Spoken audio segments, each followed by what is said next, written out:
every single day. Millions of restaurants around the world throw away something they no longer need, a thick, dark, greasy liquid.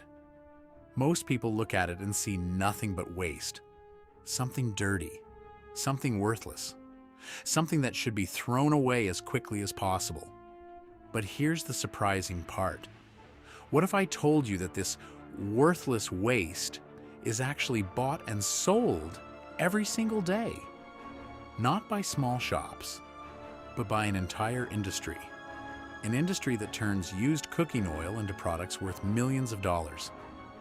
And somewhere in the middle, ordinary people are making money simply by collecting it. Sounds unbelievable, right? That's exactly why we're investigating this business today. Not to sell you a dream, not to tell you it's easy, but to answer one simple question. Can the used cooking oil business actually become a profitable business? Or is it just another internet myth? By the end of this video, you'll know exactly how this business works, how people really make money, how much investment it requires, the biggest risks, and whether it's actually worth starting in 2026. So, let's start with one simple question. Why would anyone pay money for dirty cooking oil? At first, it makes absolutely no sense. Restaurants spend money buying fresh cooking oil. They use it for days, sometimes weeks, until it becomes dark, thick, and unsuitable for cooking. For the restaurant, that oil has reached the end of its life. It has become a problem. It smells bad. It takes up space, and disposing of it isn't always easy. But here's where the story changes. For another industry, that same oil hasn't reached the end of its life. It's just changing industries. Instead of cooking food, it becomes a raw material for manufacturing. Depending on the country and the recycling process, used cooking oil can be processed into biodiesel, industrial lubricants, certain soaps, chemicals, and other industrial products. That's why companies don't see used cooking oil as garbage. They see inventory. And wherever one business creates waste, another business creates demand. That's exactly where this business exists.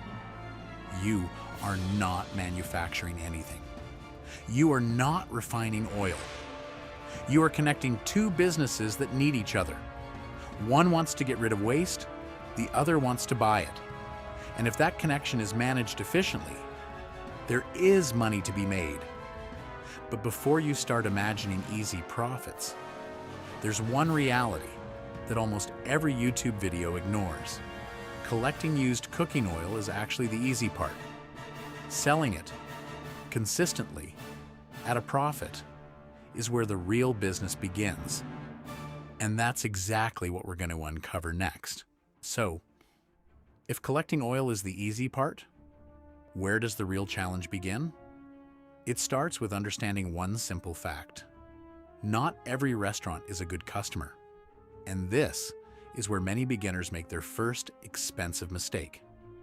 They believe that every restaurant produces enough used cooking oil to make money. In reality, many small cafes or tea stalls generate only a tiny amount each week. Driving across the city to collect just a few liters can easily cost more than the oil is worth. That's why successful collectors don't chase every restaurant. They build efficient collection routes. Instead of driving to 20 different locations, they focus on areas where many restaurants operate close together. One street filled with fried chicken shops, burger restaurants, cafes, and hotel kitchens can be far more profitable than collecting from dozens of restaurants spread across the city. In this business, distance directly affects profit. The shorter the route, the lower the fuel cost, the lower the labor cost, and the higher the profit. But finding restaurants is only half the equation. The bigger question is, why would a restaurant choose you? After all, you're not the only person asking for their used cooking oil. The answer is simple. Most restaurant owners don't want another supplier. They want fewer problems. Imagine you're the owner of a busy fried chicken restaurant. Every week, your used oil drums overflow. The area becomes dirty. The smell attracts insects. Employees complain. Now imagine someone offers to provide sealed containers. Collect the oil on a fixed schedule. Keep the storage area clean. And handle the waste professionally. You're no longer just collecting oil. You're providing a waste management service. That's a completely different conversation. And that's exactly how experienced collectors build long-term relationships instead of negotiating over a few cents per liter. But here's the biggest mistake people make. They spend weeks collecting oil before they ever speak to a buyer. Imagine filling 10 large drums, renting storage space, paying for transport, only to discover that no recycling company is willing to buy your oil. Or worse, they reject it because it's contaminated with water or food waste. At that moment, all your hard work becomes a liability instead of an asset. That's why experienced collectors follow one golden rule: never collect first. Secure your buyer first. Because without a buyer, you don't have a business. You simply have a storage problem. And before we calculate the investment and profit, we first need to answer one important question. How much money does it actually take to start this business professionally? Let's break down the real startup costs. Now comes the question almost everyone asks first. How much money do you actually need to start this business? The good news is, compared to many traditional businesses, the entry cost is relatively low. You don't need a storefront. You don't need expensive machinery. And you don't need a large team. But you do need the right equipment. At a minimum, you'll need sealed storage drums for collecting and storing the oil, a transfer pump to move oil safely from restaurant containers into your drums, basic safety gear like gloves and protective clothing, a reliable weighing method so both you and the restaurant agree on the quantity collected, and finally, transportation. That could be a small pickup, a cargo van, or even a rented vehicle when you're just starting. Many beginners think buying the cheapest equipment saves money. In reality, cheap drums leak, poor quality pumps fail, and one leaking container inside your vehicle can cost far more than you saved. Sometimes, spending a little more at the beginning actually protects your business. But here's something that surprises many people. The biggest startup cost isn't equipment. It's working capital. Think about it. In many cases, you'll pay restaurants when collecting the oil, but your recycling buyer may not pay you immediately. That means your money could be tied up for days, or even weeks. If you don't plan for cash flow, your business can run out of money, even while making a profit on paper. And that's a mistake many first-time entrepreneurs don't expect. Now let's answer the question everyone has been waiting for. Can this business actually make good money? Let's use a simple example. Imagine you've partnered with 20 restaurants. Each restaurant gives you an average of 10 liters of used cooking oil every week. That means you're collecting around 200 liters per week, or roughly 800 liters every month. Now remember, your actual buying price, transport costs, labor, and the price paid by your industrial buyer will vary depending on your city and the market. But here's the important part. Your profit isn't determined by the oil alone.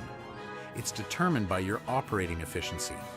If your collection route is short, your fuel costs stay low.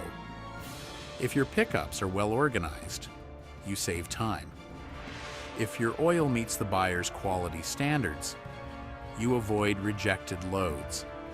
That's where the real money is made. As your network grows, fixed costs get spread across more collections. The same vehicle, the same equipment, and often the same team can serve many more restaurants. That's why experienced operators focus on scaling routes, not simply collecting more oil.